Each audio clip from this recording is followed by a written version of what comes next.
Greetings to baristas. For those of you not living on a coastal island off outer Mongolia, you've probably heard and seen the video clip of Mitt Romney's fatuous remarks at the Billionaires' Bash in Florida. There we heard the representative of American capitalism, the bought and paid for candidate of the U.S. Chamber of Commerce, say it plain as could be in the English language, that you are not entitled to health care, to housing, and to food. Yes, food. Eating is not a human right. No matter what your stomach tells you, it is a privilege, like his daddy's money.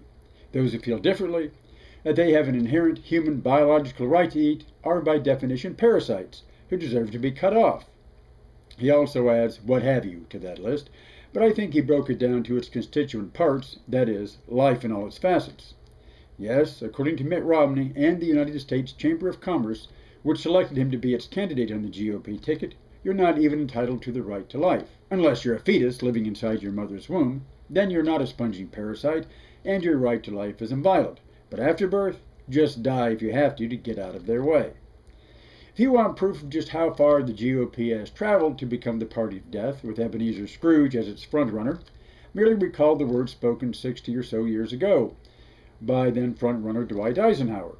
Every gun that is made, every warship launched, every rocket fired signifies a theft from those who hunger and are not fed, those who are cold and are not clothed.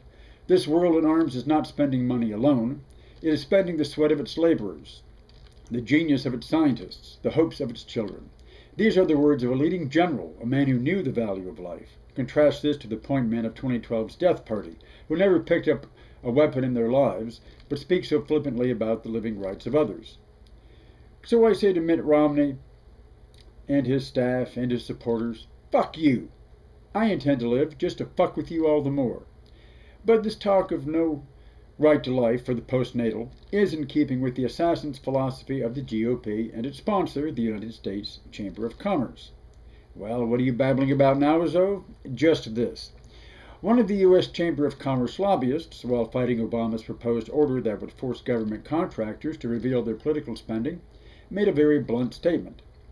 We will fight it through all available means, he said to the New York Times in April 2011.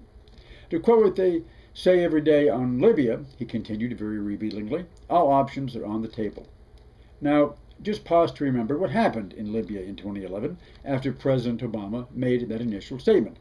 Gaddafi was run to ground like a trapped animal by armed forces of the United States, while cut-out seconds were allowed to close in and finish him off. When the U.S. Chamber of Commerce spokesman makes a statement like that, it opens up the option to follow suit. After all, they're all on the table.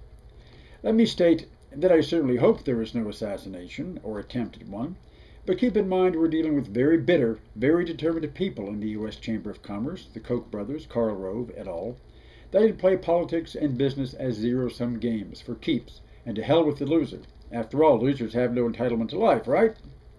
If the United States Chamber of Commerce and its nominated spokesman, Mitt Romney and Paul Ryan, should lose in 2012, and for sanity's sake, let's hope they are this year's losers, they will do their best to bring Obama down, to do to him what Nixon did to Allende in Chile.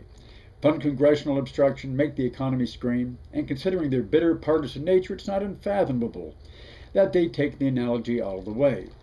Again, let me state that I hope there's no assassination attempts, but I do say to the Secret Service after an Obama win in November, put your agency on high alert and vet its agents thoroughly. They have stated that all options are on the table, referring to Libya.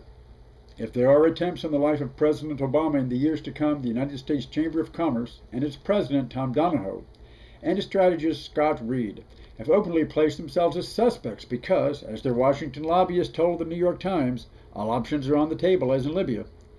Gaddafi's assassination didn't stop with just his character or administration in 2011. Well, knock on the YouTube line. Hello? Who? Mr. Tom Donahoe, President of the United States Chamber of Commerce? You find this video reprehensible and shocking, but not your lobbyist's veiled threat to the President of the USA made to the New York Times.